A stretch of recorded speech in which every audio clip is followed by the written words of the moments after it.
வணக்கம் மக்களே, அனைவருக்கும் இனிய மாட்டுப்பொங்கல் நல்வாழ்த்துக்கள். மாட்டுப்பொங்கலை எல்லாருமே ரொம்பவே சந்தோஷமாக கொண்டாடணும். ஏன்னா இது ரொம்ப நம்முடைய ட்ரெடிஷ்னலை குறிக்கிறது. விவசாயத்தை எப்பவுமே நம்ம காப்பாற்றணும். ஏன்னா நம் நாட்டின் முதுகெலும்பே விவசாயம் தான் இல்லைங்களா? அதுக்காக இன்னைக்கு ஸ்பெஷலாகவே நம்ம பூஜை பண்ணுறது தான் இந்த மாட்டுப்பொங்கல். எங்கள் வீட்டில் பொங்கல் எப்படி செலிப்ரேஷன் பண்ண அப்படிங்கிறத நான் ஷேர் பண்ணியிருக்கேன். எங்கள் வீட்டு மொட்டை மாடியில் தான் பெரும்பொங்கலை நாங்கள் சிம்பிளாக சூப்பராக ரொம்ப சந்தோஷமாக வச்சு முடித்தோம். எப்பயும் போல் பண்ணுற மாதிரி இந்த தடவை ரொம்பவே சிறப்பாக இருந்தது. சக்கரை பொங்கலுடைய ரெசிபி நான் ஆல்ரெடி போட்டிருக்கேன். லிங்க் நான் டிஸ்கிரிப்ஷனில் கொடுக்குறேன், செக் பண்ணி பார்த்துக்கோங்க.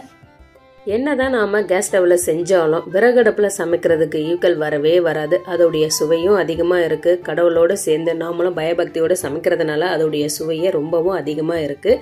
எங்கள் வீட்டு பொங்கல் இப்படி தான் செலிப்ரேட் பண்ணோம். உங்கள் வீட்டில் எப்படி செஞ்சீங்க அப்படிங்கிறத மறக்காமல் கமெண்ட் பண்ணுங்கள்.